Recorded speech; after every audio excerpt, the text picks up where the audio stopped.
we live online? Is it up and running? Thank you very much. All right, 7:30 a.m. We're going to call this meeting to order. Let's start with the pledge. I pledge allegiance to the flag of the United States of America and to the republic for which it stands, one nation, under God, indivisible, with liberty and justice for all.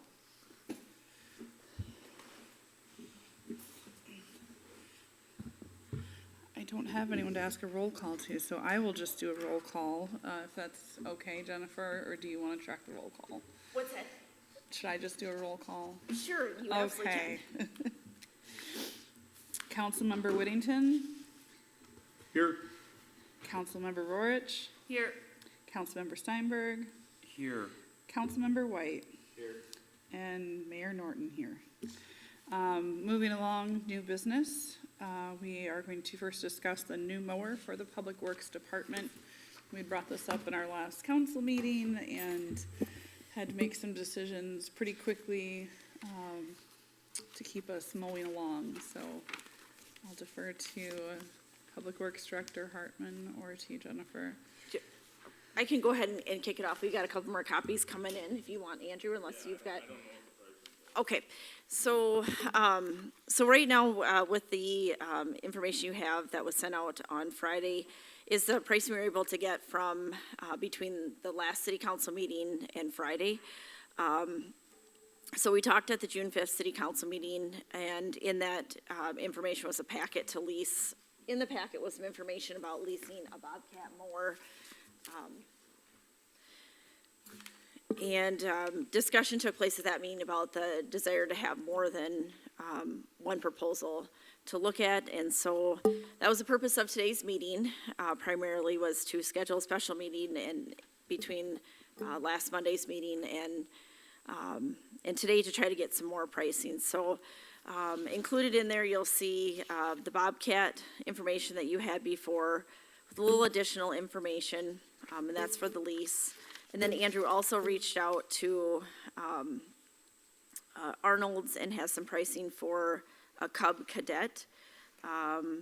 That includes the option to purchase or finance. It does not appear that there's a lease option with that one. And then there's also some pricing from John Deere. And we tried to get a little more information from them about the different options, purchase, finance, lease, but due to the short time frame, did not get that by Friday. So looking at that Bobcat one, at the meeting there was some discussion about does it make sense just to purchase it outright, to lease it, or to finance it. As you know, we hadn't planned to purchase a mower in 2023, so it's not something that we have funds dedicated for, but we also know that with our parks we need to mow, and we're in a predicament with the current mower spending more time in the repair shop than out mowing, and that's a concern. So we need to take action and get that addressed. I also wanted to let you know that I did reach out to Shannon Sweeney, finance advisor, and kind of just ran it by him to see what his thoughts were on, whether we should look at buying it outright or leasing it. And his recommendation was either buy or lease. Not a big enough item to look at doing financing for. And something I noted in the information I sent out to you too, when we consider whether to buy or lease, is just kind of looking at the current conditions and what we're getting on our, interest rate.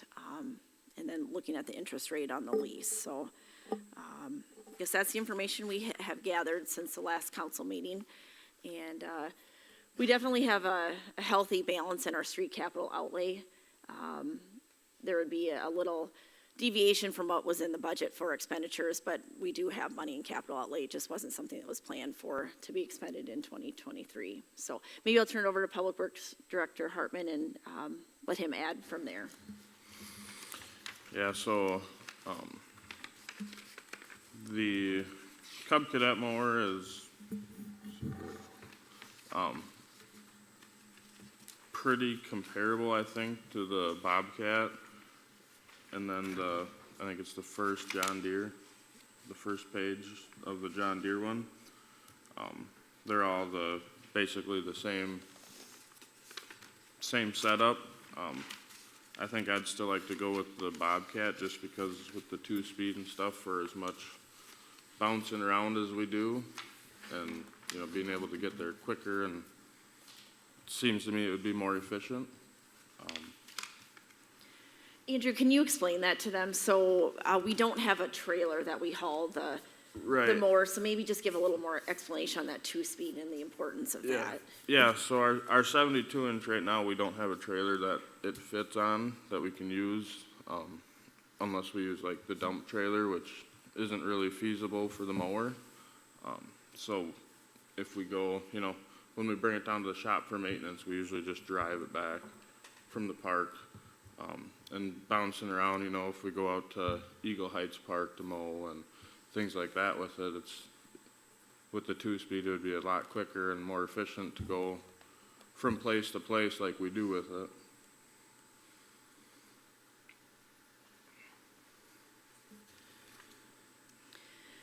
Andrew, also, do you have a preference could you kind of give a little background on why you think there might be some advantages to leasing versus buying outright and just past experience? If you have any thoughts on that? Yeah, I don't know. I mean, as long as we stay within, you know, if we lease within the 3-year window, we're covered underneath the warranty. Whereas if, like right now, the mowers are scheduled for every 8 years to be replaced, then you have 3 years of warranty and 5 years of what-ifs. So I don't know, you know, if we want to keep the 3-year cycle, and, you know, that to me seems to be the smartest option, so we're always covered under warranty. Because right now, what's nickel and diming us is the stuff that would be covered under warranty if we had it. If we buy, it's a 3-year warranty if we buy though, right? Correct, yep. Yep. Okay. I did verify So we could go that. that route as well and just replace every 3 years or Right. 4 if we, you know, if it's. Right. Okay. And we have an asset at the end of those 3 years. Was that? Then we have an asset at the end of the Yes. 3 years that we could put towards a new one. Not a huge asset. No. Mowers don't retain their, you know, their price very well, 'cause especially with like a city setting too, they get used and they use a lot.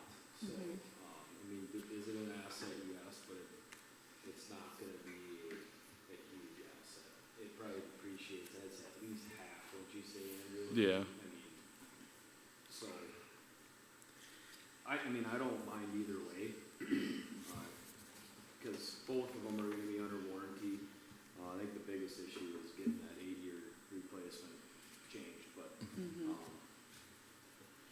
I'll take, you know, your word for Bobcat.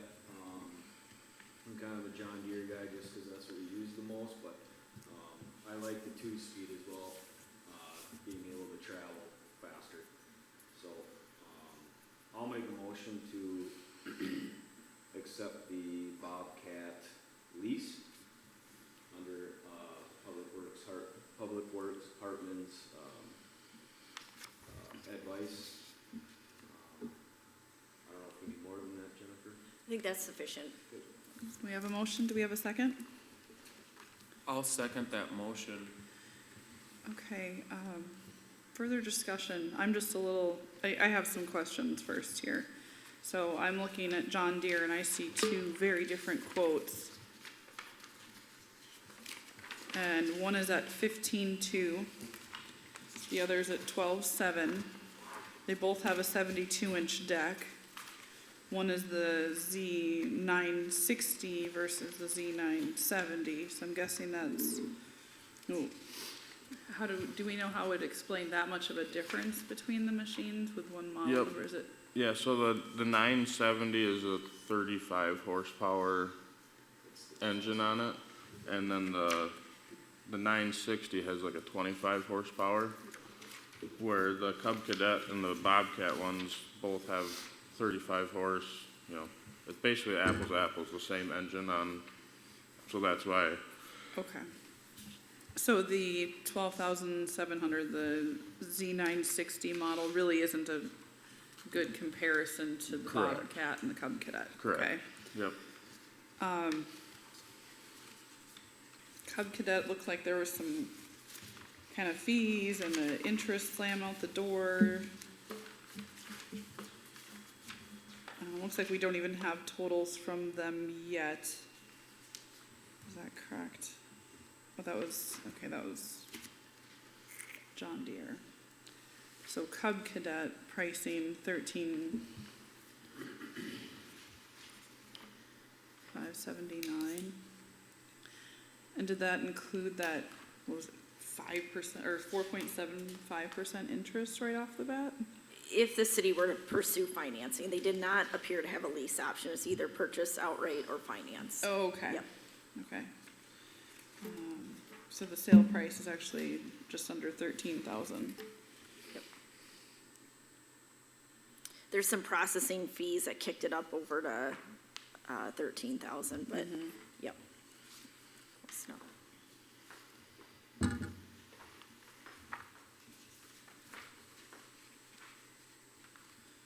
Andrew, I assume that it's still more efficient to have a two-speed than purchase a trailer that could be used for the mowing and everything else, just from being able to not have to load it, unload it, tie up another vehicle, all that, right? Right, yeah, and like with this mower, it stays down at the park, so they're, jumping from spot to spot across the park too, which will make it, you wouldn't put it on a trailer for, but, Okay, I just wanna make sure the trailer wouldn't be needed or we're being efficient this way.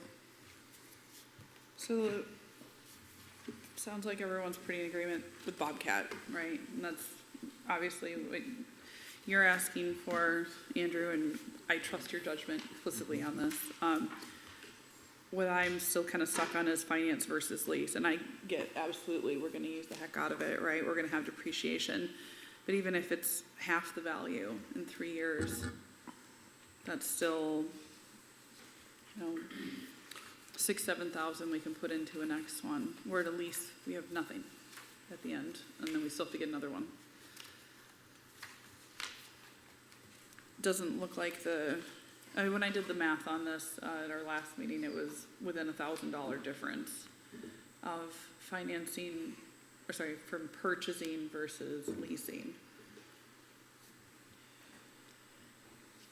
I don't know, I Yeah, just. if we have the money, well, I think the problem that we're running into is that it's gonna skew our expenditures. That's but we do have a healthy capital outlay balance in our street fund. It's just gonna skew our expenditures because it wasn't something we had put into the budget.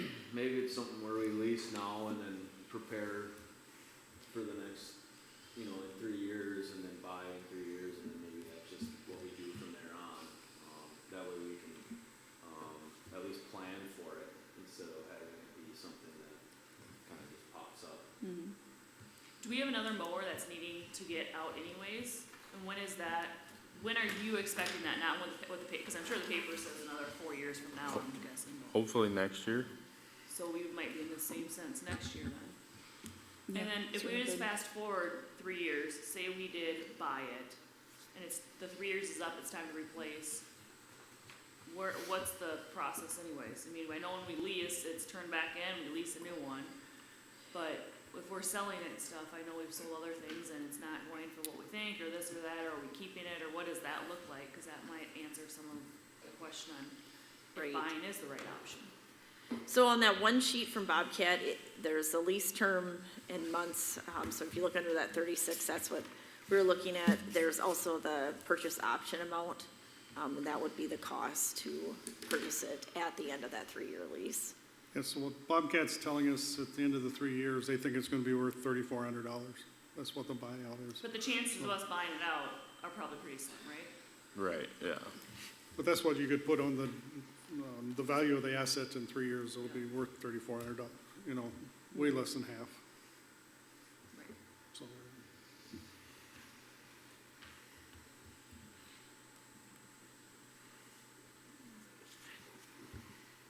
Value versus perceived value are Right. two different things.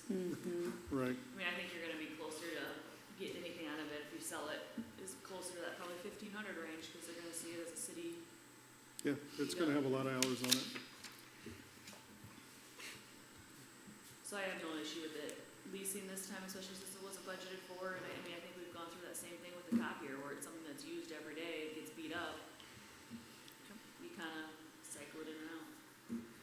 So if we're saying that an asset that might be, just under $15,000 when we purchase it, in 3 years loses 90% of its value, 8 years is out of control for replacement 8 timing. years is costing us. Yeah.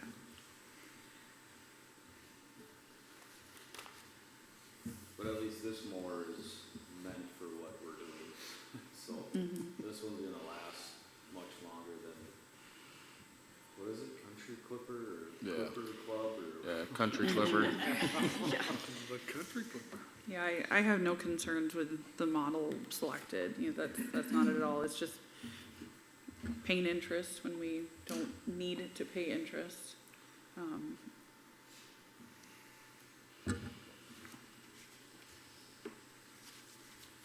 That's a little harder for me to wrap my head around.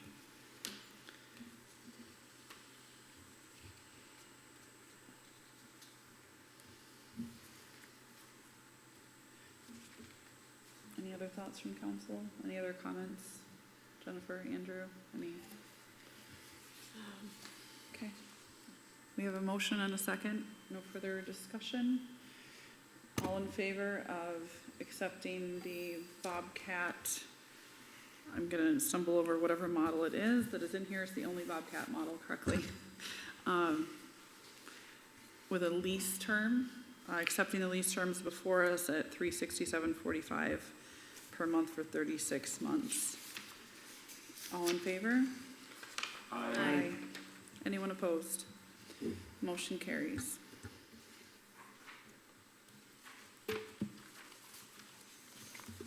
Do we have a ETA on when you can actually get it? I think as he thought, probably a week or two. Okay. Very good. And what happens with the current mower? We'll sell it. Yeah, we'll To try to rent. put it on the min bid, have something on the next council meeting to, what's the lowest price we'll take, and then put it on min bid, so. Thank you. Second item under new business, resolution accepting the resignation of Connor Guillemette as a full-time police officer. All right, Mayor and City Council, it's with regret that I present a resolution here for accepting the resignation of Connor. He submitted his resignation to take effect June 21st, 2023. I think most of you guys have probably gotten to know Connor, seen him out in the community. He's just been a really great officer for us, and we'll really miss him.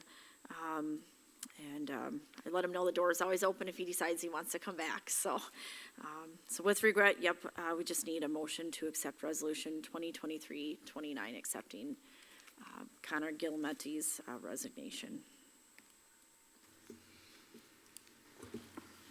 So moved. Second. All right, any further discussion? All in favor of regrettably accepting this motion, say aye. Aye. Anyone opposed? Motion carries. What will his last day be? So I'd have to look at the schedule, but, ultimately be the June, I don't have the schedule in front of me, so 2 weeks from, hold on 1 second. It's June 21st, that is his last date, I'm so sorry, Okay. June 21st. No, that's fine. Thank you, Because Jennifer. it takes effect that when he submits it to me, the Yeah, hiring authority, and, sorry about that. no, that's okay. All right, next item, police department staffing challenges. All right, Mayor and City Council, just want to bring you up to speed. It's no surprise that we're having challenges filling our police officer positions. We've been advertising since, for sure, January, maybe even before then, for full-time police officers. We got approval from City Council to add a 4th full-timer to the budget. Just have really struggled, and we're not alone. If you look on the post where I looked this morning, there's 154 openings right now. So across the board in law enforcement, there's just a real shortage of new officers going into the field, of law enforcement coming out. And so That's really, really hurting us. Back in the day, we used to have quite a large stack of applications for, you know, any position that you had available. So it's really different. So I just wanted to kind of bring you up to speed, let you know that we've reached out to the colleges, Mankato, Alexandria, a couple times, just asked them to please let their current students, recently graduated students know that we're hiring, trying to kind of point out some of the positives about working in Eagle Lake. We're a smaller community with, community policing opportunities, low crime rate, close to the Mankato area, not too far away from the cities, trying to kind of play on some of those features that we have in Eagle Lake. And, it's really hard because we're competing with bigger communities that have more resources to be able to pull some of these younger, newer officers. So just wanted to let you know that we are actively advertising. If anybody has any other ideas, anything outside the box that we're not doing, we're sure open to that.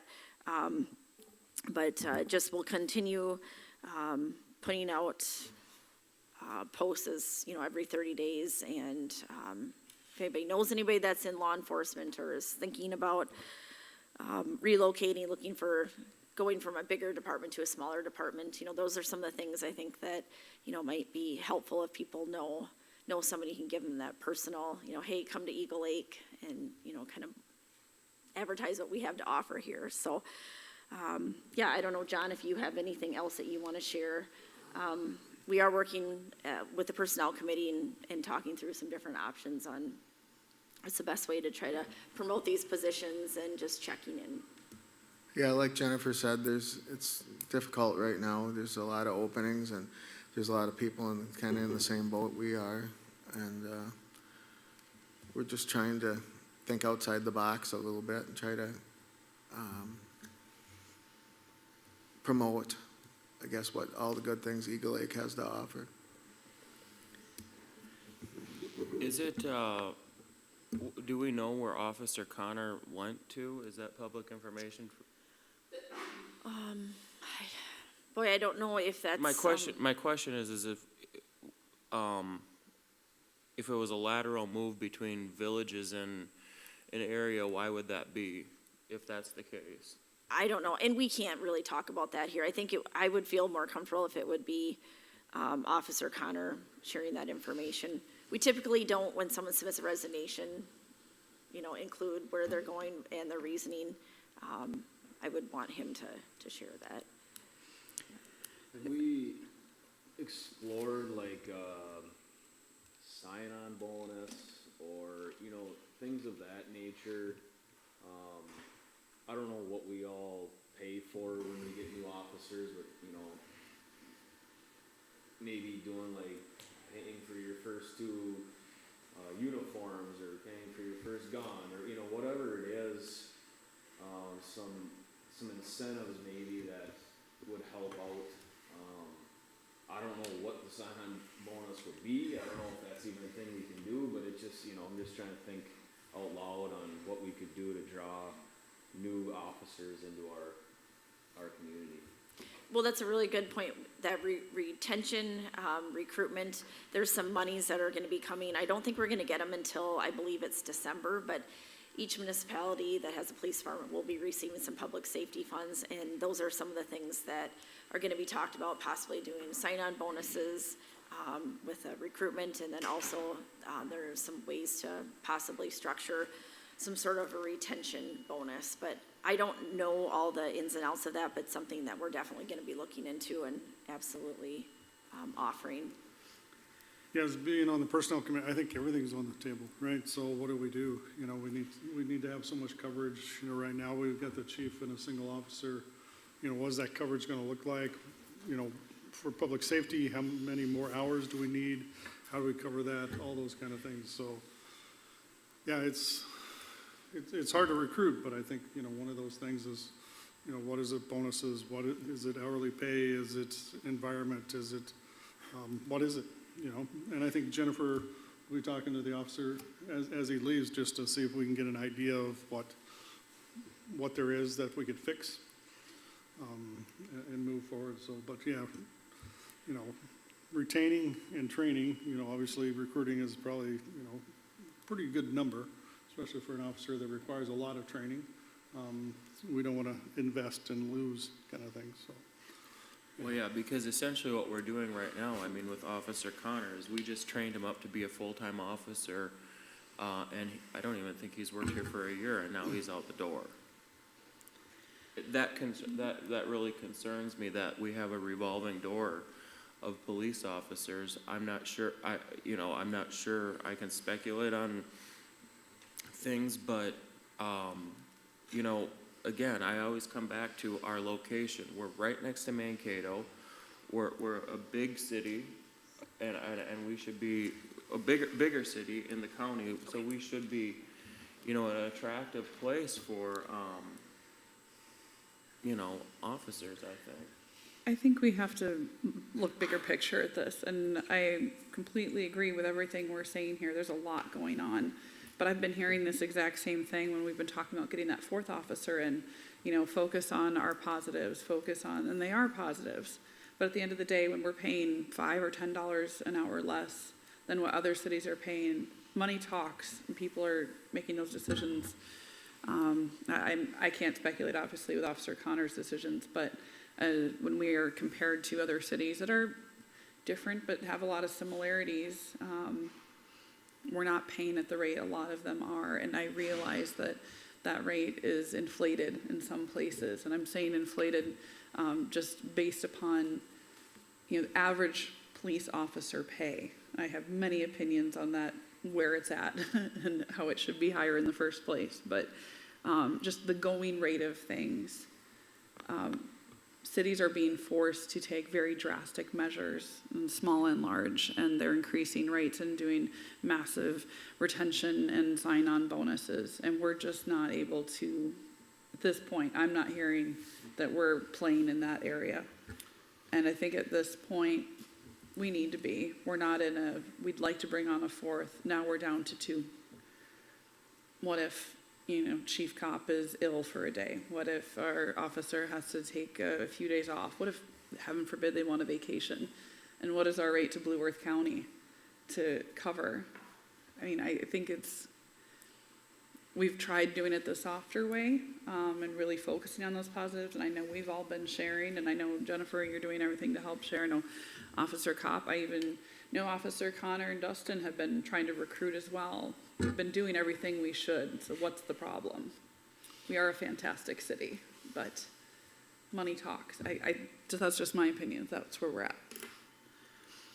Everything's inflated right now. The cost of homes is up. The cost people are paying for a used car is insane. I don't think it's probably too surprising to anybody that we're going to have to pay to retain police.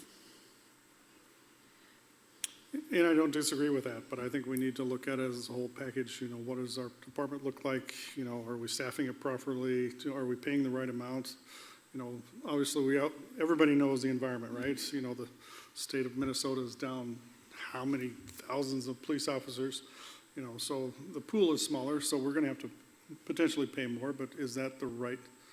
That's gotta be one lever in the entire package, right? Yeah. So we gotta get that right to move forward. The biggest concern that I have is being on the personnel committee is safety, right? So we've got to figure out coverage, we've got to figure out the number of hours we need to cover and when they should be. So we'll be working with the chief to make sure that we come up with a comprehensive plan, moving forward. With not only staffing right now and coverage and with recruiting as we move forward. So. And we've talked about this extensively for however long, and it's not just the pay. It's so hard to compare because we do offer benefits, Right. and other towns don't. So when you're talking about pay, it's not just about the number of money per hour. It's also the full package. So I understand that, hourly wage is important, but I think we also, we give them full benefits, and that's, to me, is huge. It is huge. Well, But and with benefits, I've fought this battle for a long time. Benefits mean different numbers to different people in different stages of their career. absolutely. So, but Since I've been on the council, I've never seen a comprehensive plan from the police department to come forward and say, what are we doing about recruiting? What are we doing about pay? You know, is it right? Is the pay right? We just get anecdotal information right now, so we're hoping to bring forward a better plan to say, yeah, we're gonna have to go to, you know, $5 more and keep the benefits to even be in the running for another officer. Or what is that? You know? And I think we're even above the pay too, you know, scheduling.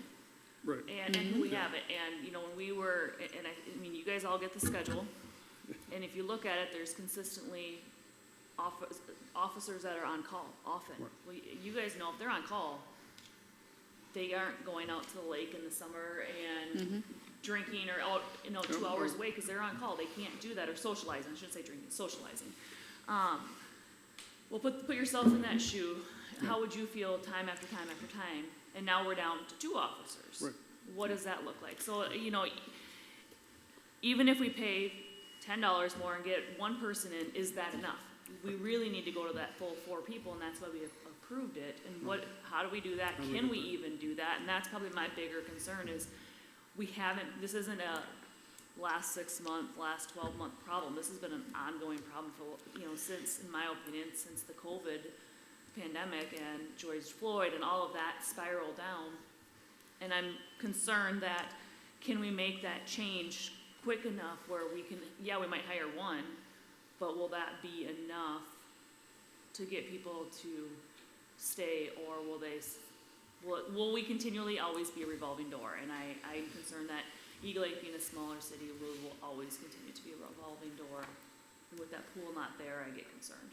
Yeah, and I mean, I have to think too, when you look at this salary that we're paying, and then you look at just the cost of housing. Do we even have a rental apartment in this community that would meet the salary requirements for someone on, you know, and I know not everyone wants to live in the community they're policing, but not having that availability, does Mankato, I mean, I know that can fluctuate quite a bit with campus, but there's just overall, you know, housing's a concern for everybody.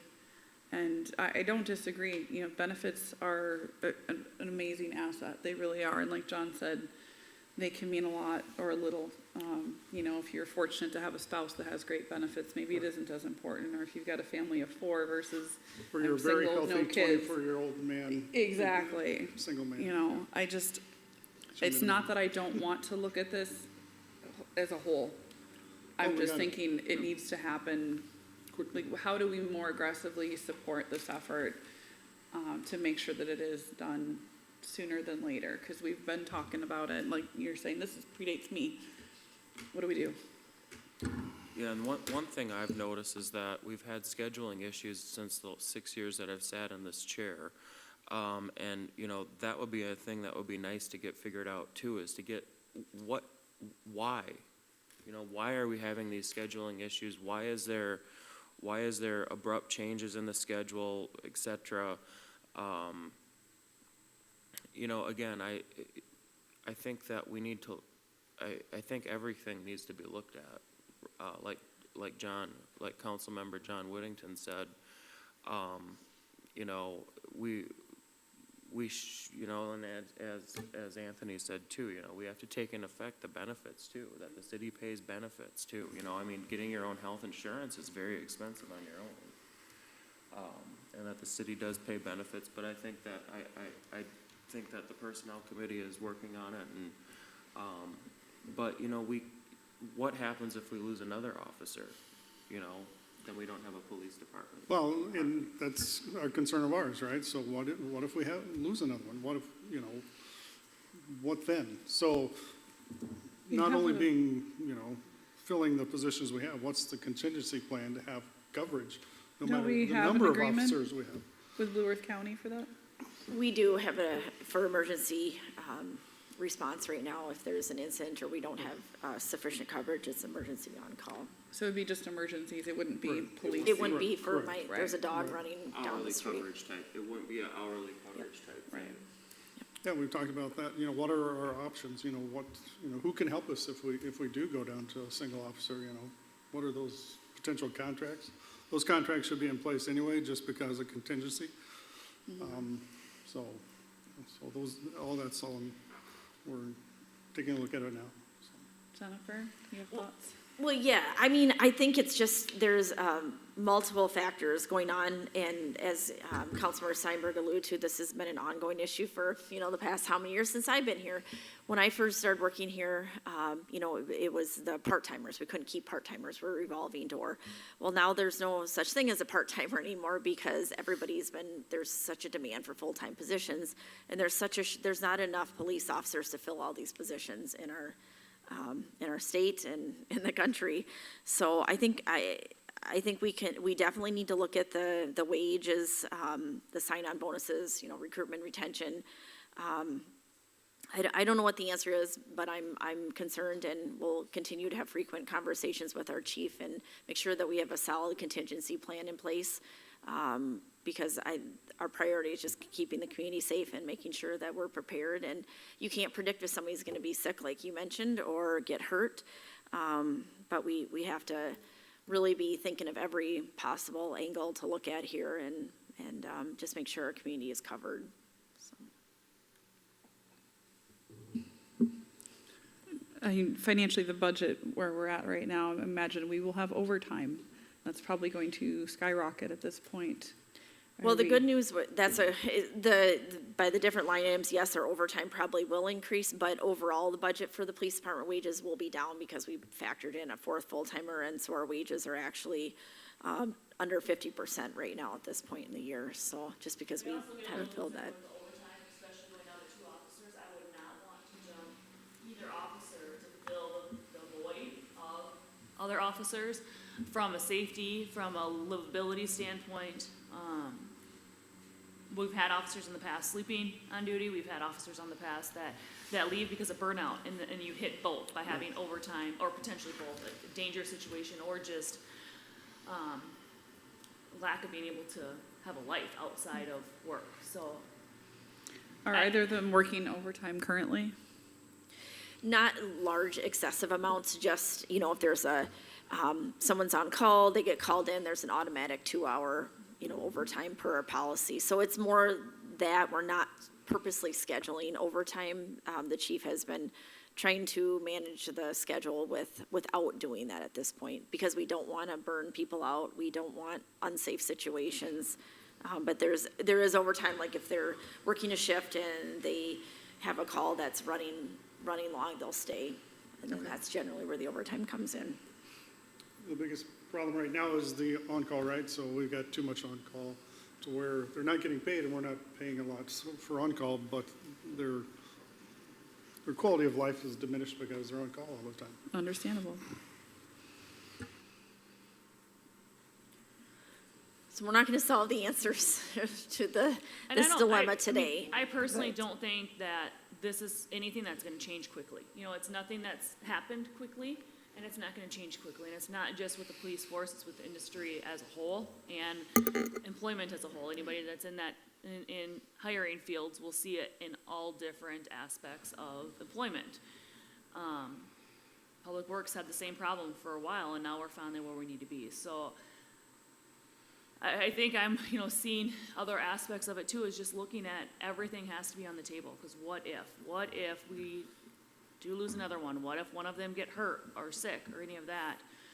Where do we as a council feel comfortable with our police force sitting? Are we okay with on call? Are we gonna be able to hire 2 more officers to sit where we need to sit, or are we gonna only be able to get 1 and then continually having scheduling problems, because we as a council want Schedule A, but we can only, because of the people we have, do Schedule B, which then causes frustration or burnout or whatever, because there's a lot of on-call. So there's no quick answer to this, unfortunately, and with that, can sometimes not get the people we need or lose people we want, whichever way we want to take it. And to follow off what you're saying, you're absolutely right, there is no quick fix here. The other problem, and I wish Chief Kopp didn't have to step out so he could speak better to this, but, let's just say we do get an applicant, and they're a good applicant, and we want to bring them on. I mean, just the time in training before they're actually even ready to be able to work on their own. So, I mean, we're talking, a number of months. So there is no quick fix. It's going to be difficult, even if we do have a good applicant to bring on. I think I'm still sitting here a little bit unclear as to what action council needs to take today, No action if today, this any. is just to bring you up to And- speed and let okay. you know the situation and that, you know, Chief Cop and I have been talking about, you know, what is his contingency, what are some options we need to be looking at. We've also looped in the personnel committee, are gonna be doing frequent check-ins, just trying to make sure we're staying on top of it. I mean, I don't have the solution right now, and I think we're just in that, we're trying to figure out what's the best way to move forward here and make sure that we, you know, keep our community safe and have coverage. I don't know if the personnel committee has anything better, but my purpose in putting on the agenda today is just to let you know where we're at, and because I think we need to be transparent, let everybody know the struggles that we're dealing with right now with getting applicants.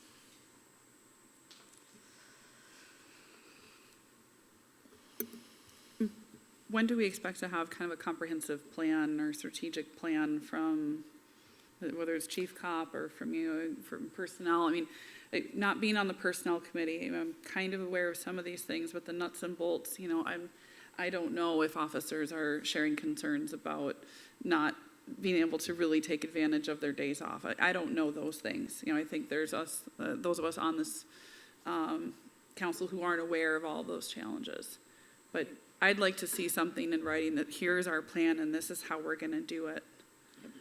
Yep, I would expect Chief Cop to be able to put something together. He was gone when the resignation came in, but we had the special meeting, so I added it to there. And so he's just coming back from vacation today, so we'll sit down and talk, and hopefully he'll have something put together to present to you. I also think it might be time for a contingency plan. I mean, what if this, then we do that? What if that, then we do that? I mean, that might be a good thing too, to have in Yep. writing, like, okay, I don't know if the personnel committee's working on that, but okay, what if, Yeah. like today, we should, you know, it's just like that conversation we had about backup generators a while ago. Okay, so what if tomorrow we don't have a police department? What do?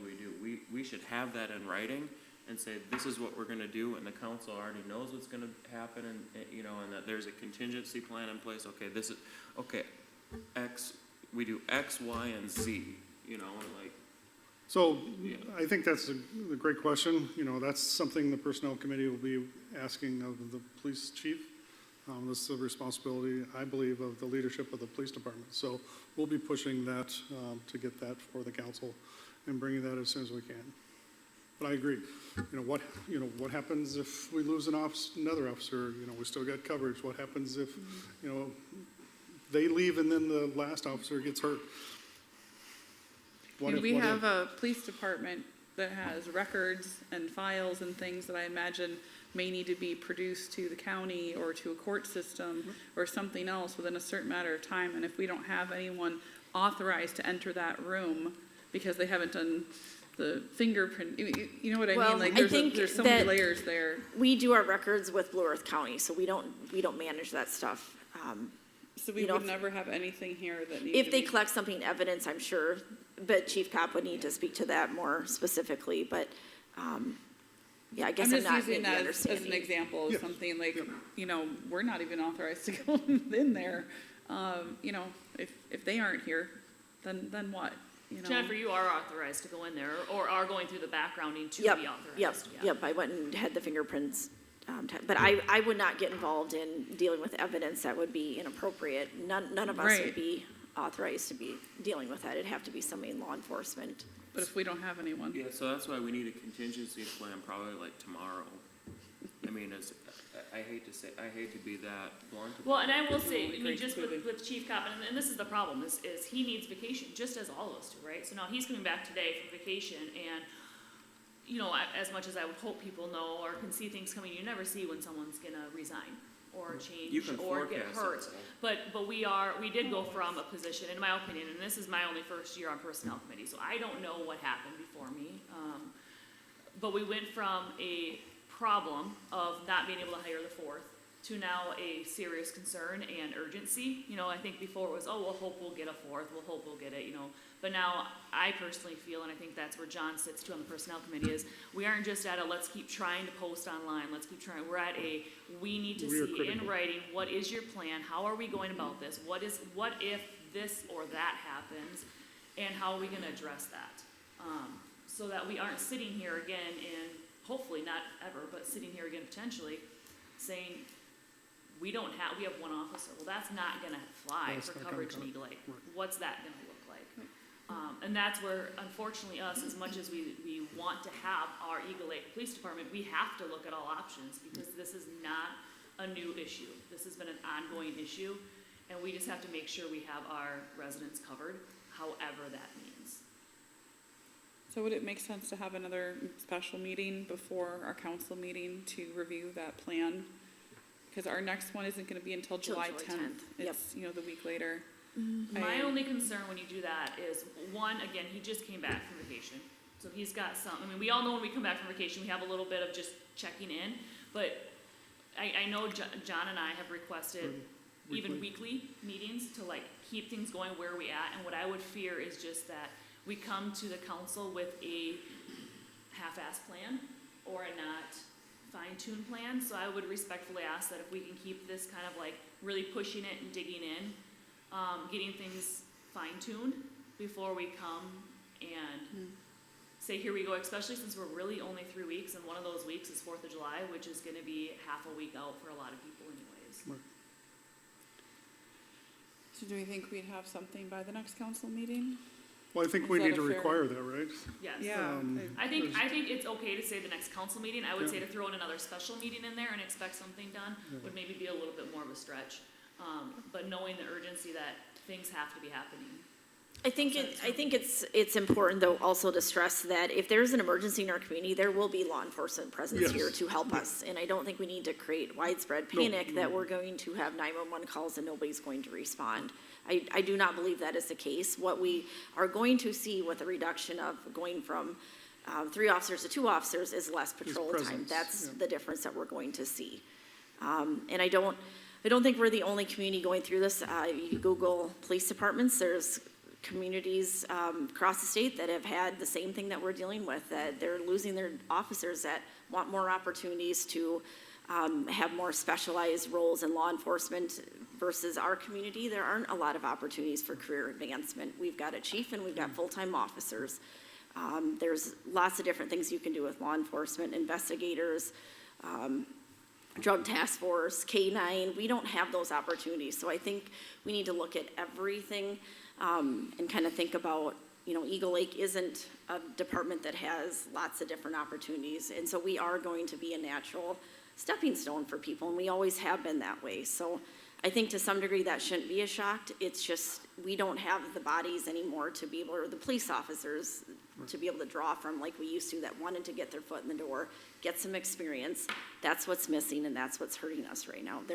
They can easily go to a Rochester or a metro community, whereas, They weren't 10 before. years ago, that was not the case. So I just think it's really important that we instill that if there is a 911 call, somebody will be responding, and we Yes. are, as a personnel Yep. committee, we've been, in communication, making sure that, we always have coverage for our community. One thing I'd like to look at is that what are other cities doing, so we have Mankato right next door, we have the county, what are places that don't have a police department doing, we They're should. doing county. I mean, Lake Crystal does county with one officer. So, I mean, and Jennifer sent us an email, a news release that went out, 2 weeks ago or 3 weeks ago, that listed how many Minnesota cities have now. Sure. And I hate using the word disband, because that just seems like we don't want the officers. We want the officers. We want the department. So I hate that word disband and that, because it's not a fact of that we don't want that department. It's a should. We can't hire that Yeah. department. We can't hire officers that aren't there, so we as a personnel committee, and I would hope John and the council as a whole, we want to get that force where it's at. But in the event we can't, we want police presence, not only just the county that we have living in Eagle Lake, people coming and promoting the city and being there with the kids and going out to the playgrounds and stuff. What we pushed, Yeah. and when we don't have bodies that are physically in the city, Yeah. we don't have that. So we're not alone, and it's continually happening. It's just how can we fix a Well, problem that's a problem? Unfortunately, I'm guessing that's one of the options that we'll be discussing if something happens. If we can't staff it, then what? It's the worst case scenario, but what that looks like you know, to Garrett's point, we need Yeah, to it's have. everything, right? So retention, recruitments, partnerships, you know, what does all look like? Right. And a comprehensive plan. I would expect all the department heads to have a contingency plan, Andrew. You will after this, huh? Yes. So, but that's some of the things as the personnel committee that we're trying to, you know, bring forward, you know, as we grow and get more employees and get more responsibilities and things like that. You know, we have to think more strategically as we move forward in all of our departments. Chief Kraft, do you want to add, while you were stepped out, there was some discussion about contingency plan, and you and I have not had a chance to meet since we received the resignation from Officer Connor, but something we will be talking about today is putting together a contingency plan. You know, how do we move forward here? And so that was some of the discussion while you had to step out to attend to a call. So I don't know if you have any thoughts you want to share with the personnel committee. Or with the city council, excuse me. You know, I guess part of what I was envisioning is that we would end up going to, as of right now, with what the staff we have, would be to do 12-hour shifts, would be to get the most efficient coverage as we can out of the staff that we have. As far as on-call, I think that we'll probably utilize the county at some point for some of the on-call, if it need be. I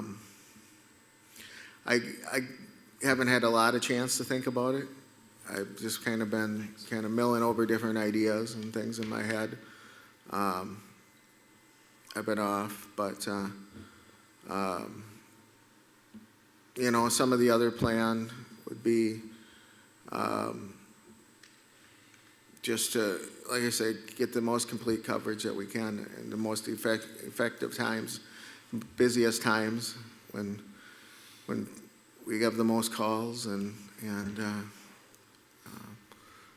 you know, we can do the most good for public safety.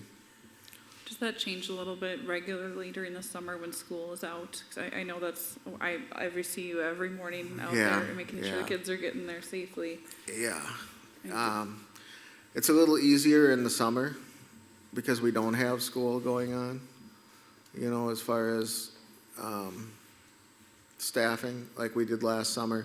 We did the 12-hour shifts when we were short, again, a person, and until we got up and running. See, and I feel in the summer, we almost need to have more coverage because the kids are not in school. They're not being policed or, you know, supervised by the school. You know, once from that 7:30 to 8 time when they're getting to school, that's busy. But then they're in structured, school yeah. for the next 8 hours, right? Right now, everybody's at home and it's a free-for-all. And that's where, you know, I had the conversation with John and Jennifer, the personnel committee too, where we need to have different coverage times, in my opinion, from school year to summer months. Because people are moving around differently. People are, you know, now we got a lot more people home as they are teachers, or vice versa. And you do see it in the morning, the day school starts and the day school ends with the traffic in the morning. The traffic habits have changed dramatically. In my opinion, that happens, so does, within reason, policing.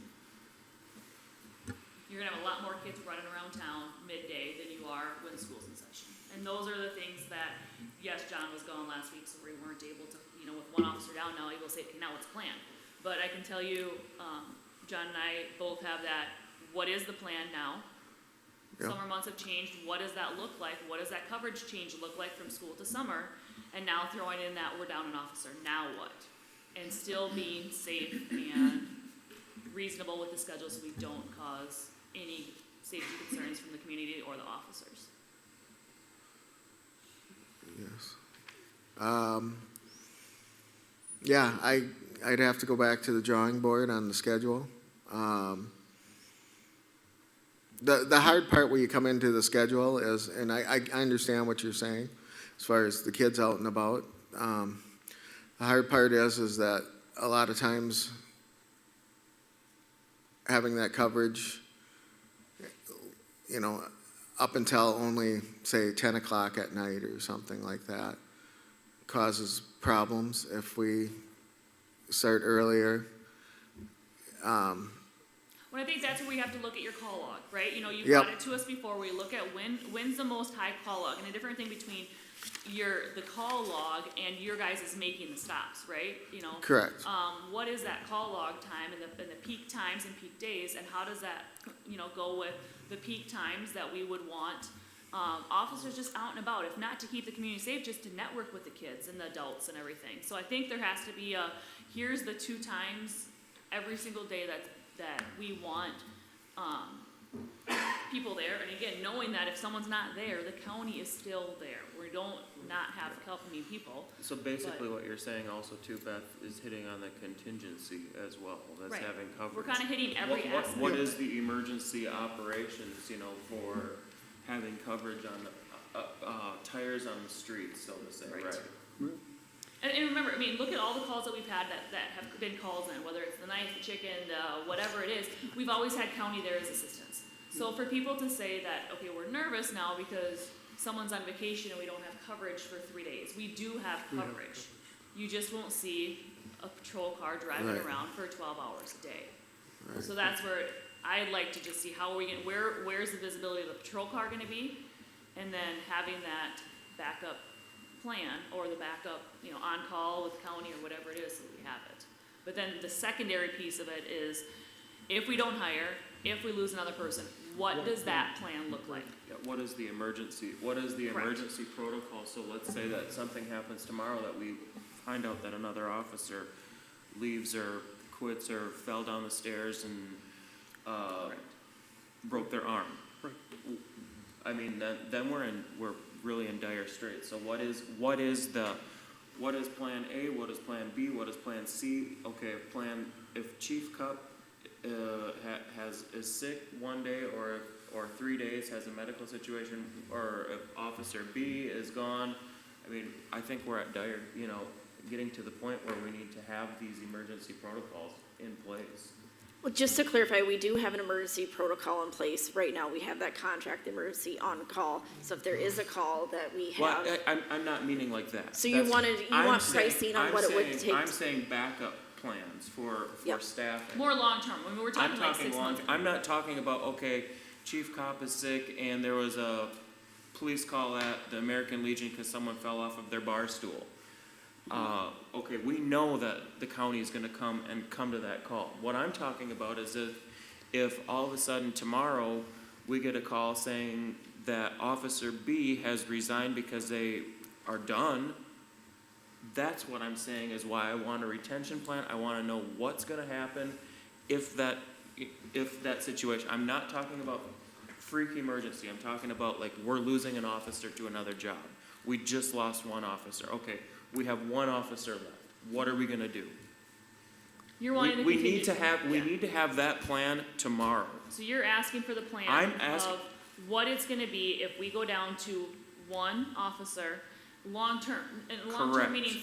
meaning 2-3 months plus. You know, Correct. not something that I'm gone on vacation for this week, I'll be back next week, we'll be short this week, no big deal. Yeah. We're talking a longer stint. What does Yep. that look like? I'm talking in an indefinite situation to Correct. solve the problem, you know? So that's what they're asking you to do is, Okay. what is this plan gonna be? What's, you know, for me, it's 2. How are you planning on making this change and getting officers in? And I think that's what we talked about a little bit when you stepped out, so you might have to listen to a little bit of what we discussed. Right. But then, so how are we gonna try and get officers in? But what happens if we can't? And what's that plan look like?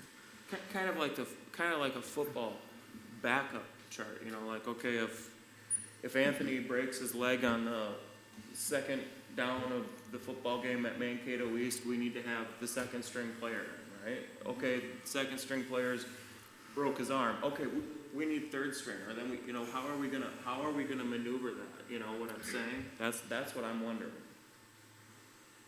So that's the plan that I think we should be looking No, for. totally right? agree, Am I- totally agree. Am I thinking, You're Okay. thinking exactly what we, Yep. okay, Yeah, I agree. I think we want to be able to review that with a little bit of time, adequately time, before our next council meeting. Yeah, I So if don't there's think- action Yeah, needed, when- we're prepared to do that. When I say tomorrow, I don't mean it like that, but I mean, I do mean that the urgency, that, Yeah. like, there's a very urgent need to get that. Chief Cobb, do you have any concerns with being able to put something like that together at least a few days before the council meeting? No, I should be able to get something put together. Well, I don't think, in this case, I don't think it's a should be, I think it's a. No, I have to. will be. I will. I will get something put Yeah, together. I'm just thinking out, I'm just trying to, And when I'm saying like this plan, you know, I mean, we have to think outside of the box too, you know, I mean, it can't just be wages, it can't just be benefit, it has to be every single option on the table. Is that kind of what you guys would say as well? Agreed. yeah. Chief Cobb, do you have everything that you need to do that? Is there anything that? I can touch base, I think, with Administrator Brown later and just Yep. kind of, we can go over some of the stuff. I guess I just reiterate, I know, for instance, and just to throw it out there, because one of my colleagues had talked to me before I had left on vacation. And I know that, for instance, and it's no secret, like the city of Winnebago, they're in the same rut as we are, trying to find people. And they've it's going to the council on, I think sometime this week or next week, don't quote me on it, but the chief had said that they're going up quite a substantial amount of money just to get people in. And I know for recruitment and retention, I wasn't here for that piece and I apologize, I had to go. But again, and I'm not even worried, and this is the honest truth, I'm not worried about my wages at all. I'm worried about getting officers in here so we can protect and have the community safe is my ultimate goal. But the question is are we getting officers though, even if we were at that higher wage? I mean, I think the wage is the moot point. I would agree. I mean, it is important, but I think that we gotta be looking at the contingency. That was the Yes. word that I was saying. Contingency. What is our second string? What is our third string? It Yeah. seems as though we're not we're not getting applicants. I mean, what? I think what you're saying, Garrett, we have a few things we need. One, we need a contingency plan. We need a contingency plan for the contingency plan. But we also need a short-term look forward. And then also, I think, a long-term look forward is how to make this sustainable long-term. What we do this year to help get officers in may not be what we're doing next year or the year after. You know, I think we need all of those pieces. Does anyone disagree or have anything to add to that? I would totally agree, and I wouldn't entertain any plan that just talks about wages, right? No. I'm just, yeah. Yeah, no, I think we know that's gotta be one piece of so I would look at having retention plan, a recruitment plan, and a contingency plan, so it's not just a single plan. So what are we doing about recruiting? You know, how are we gonna go about it? Will you suggest to the council that we do a retention bonus, a hiring bonus? You know, what are those things, you know, supported by data around what's happening in other communities? You know, what are you gonna be, you know, and then we get to the contingency plan, all right? We're down to one officer. What do we need to do right now? What hours do we need to cover right now? And who's gonna Okay, cover who's gonna cover them? Okay, we don't have enough FTE to cover all that time. Okay, we gotta reach out and we gotta have a different contract, not only emergency contract, but a different contract with Blue Earth County to supplement those out. Okay, what happens if Officer B leaves? Now we gotta go back to the county and say we need more hours, or we need to do this, you know, up into including, unfortunately, the nuclear option, right? And what happens if we can't just sustain a police department? Yeah. So, And I'd like to see our call log within that supplementary piece, so we can see why the schedule is, why we have someone from 10 a.m. to 2 a.m. or whatever it is, or, you know, so that we can say, okay, this makes sense because there was this many calls on this day at this time, where in my mind, when kids are out and about and stuff like that is more important than catching that person on 14 or going through town at 1 in the morning going 5 over, or whatever it is. So having that documentation to back up what you're discussing or what you're implementing, or not implementing, but proposing, Right. helps us better understand why we'd go about one way or another. No, I'm a data guy, right? I want to see how many calls you're taking, how many are self-directed, how many are emergency calls, you know, in the community, you know, within so many mile radius, you know, what is the average pay? You know, what are they doing? Are they offering hiring bonuses, retention bonuses, all those kind of things should be part of this plan, so. Chief Cop or Councilmember Borich or Whittington, if you have thoughts on this from being on personnel, but is housing a concern? I mean, if we can't offer a place to live here, if the options are very limited in Mankato, is that so detrimental? I haven't heard that, but we can certainly kind of entertain that question. You know, there's been a question, even with our last Region 9 study coming from the EDA side, that the median household can't support, you know, entry-level workers, and you know, up into a certain number, you know, because the housing is more expensive. So I guess we've never had that question yet. It's a good question. We'll put it on the list. I'm just wondering if there's something we can do as part of a, you know, not maybe in the retention sphere, but Yeah. in the attractability, you know, if we can, you know, point them to housing. I think the bigger something piece is that we have to there's- look back at, and one of the stats that I read somewhere was, out of this year's graduates, ready to go into the police force was only a third or a fourth of the need. And that's not gonna change for a couple of years. So I think that's what we have to keep in mind, is that we are going up against others, and it's not just pay. It's gonna be what we have to offer from our force, from our community, from everything else, but keep it in mind that we can do everything we want, right? And even pay $5, $10 more, but there is only a third to a fourth of the amount of officers ready to go into the force of what's ready, of what the need is. So it might be honestly completely out of our control too, but we have to hit every aspect and Yeah. at least do everything we possibly can, and at the end of the day, if we still can't, we at least can look back and say we did everything we could, and we tried everything we could and thought outside the box, and it's 100% out of our control that we can't get people in. Yeah, and one thing to, you know, a way to think outside of the box too is teamwork. You know, how can we, you know, what does Mankato do? What does Madison Lake do? You know, I mean, I'm not saying sharing people, but that's another thing to look at. You know, like, do we share with Madison Lake? Do we share with St. Clair? Doesn't have a police department. Do we share with Mankato? I mean, they have a lot of. That's kind of like the county, right? If you know, Correct. the county Yep. is easy and will do that. Mankato and those may not. Where the county that But that it's something to sharing look at, is though. like that. Yeah, it's something to look at, though, you know, I mean, because Mankato, I don't know, maybe probably has more officers. I mean, we share our sewer services with Mankato. We didn't, we were looked at sharing our water services with Mankato, they said no. And we would have had to raise our water tower 6 feet. And I'm not saying, don't think that I'm saying get rid of the police department, don't think that I'm saying this is, you know, I'm just saying, I'm just looking at a creative solution. Obviously, that's what we need now, because nothing that we tried before is working. Well, I think we can all agree that none of us want to disband or get rid of our police department. That's not where any of us, in my opinion, sit. None of Yeah. us want to see the Eagle 8 car sitting in the shed. Yeah, how in the can we garage. share? How can we share, and what are some options to share and look beyond, you know what I mean? Look out to new horizons. What can we do to be the new model for police department work in the state of Minnesota? What are those things, you know, I mean? All I can say from my point of view, everything's on the table, right? So what can we do? Let's get creative. You know, we have finite resources, right? We all know that. So within that envelope, you know, what can we do?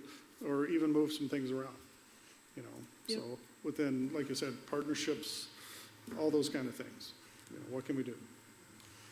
I'm not a huge, everything's on the table, but what about, and again, I don't know how this would work. This is and I'll look into it a little bit too, would be, I know, like, for instance, Madison Lake is having issues with getting people as well. So I didn't know if, I mean, if everything's on the table, and I'm not suggesting this, this is just something, is it something that we do like a partnership? I don't know.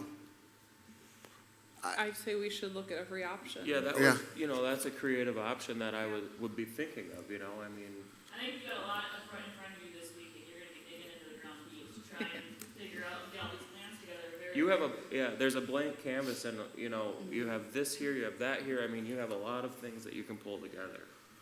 Does the league or Region 9 have any resources? I mean, knowing, obviously, we're not the only ones, right? We're all, the struggle is far beyond us, but do they have any thoughts? I mean, maybe they have some kind of templates and things, I don't know. I don't know about templates, I think every city's different, but the league would be a great resource, we can always tap into them. I don't know so much about Region 9, what their experiences with law enforcement, but, you know, for sure, League of Minnesota Cities, we frequently reach out to them for ideas, and they're gonna be putting out more information, especially with that one-time public safety funding coming up.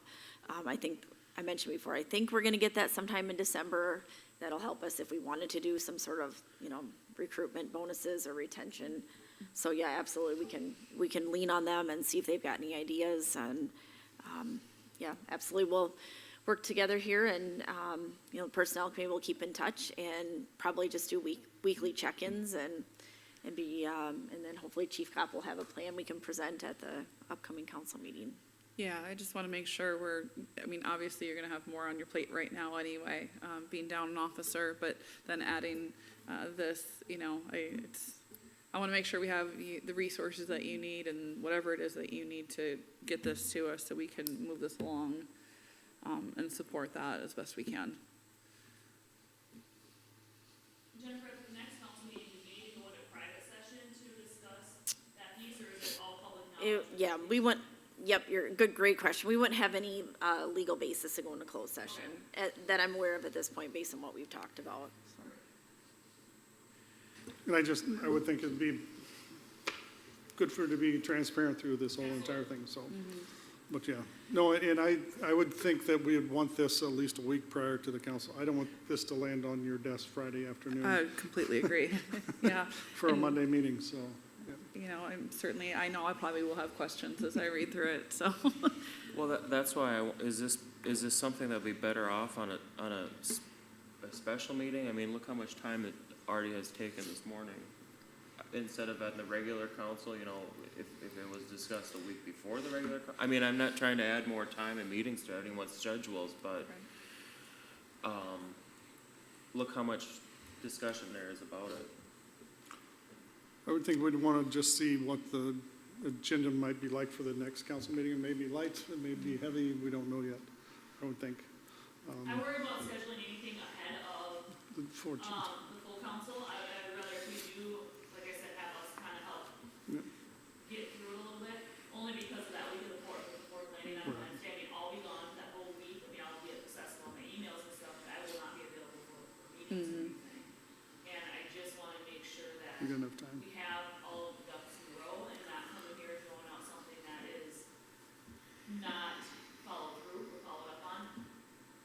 So we, At that point, I'd rather see something like midweek or end week or the following week after council or something that way than trying to get it the week of the fourth when a lot of people are gonna be gone.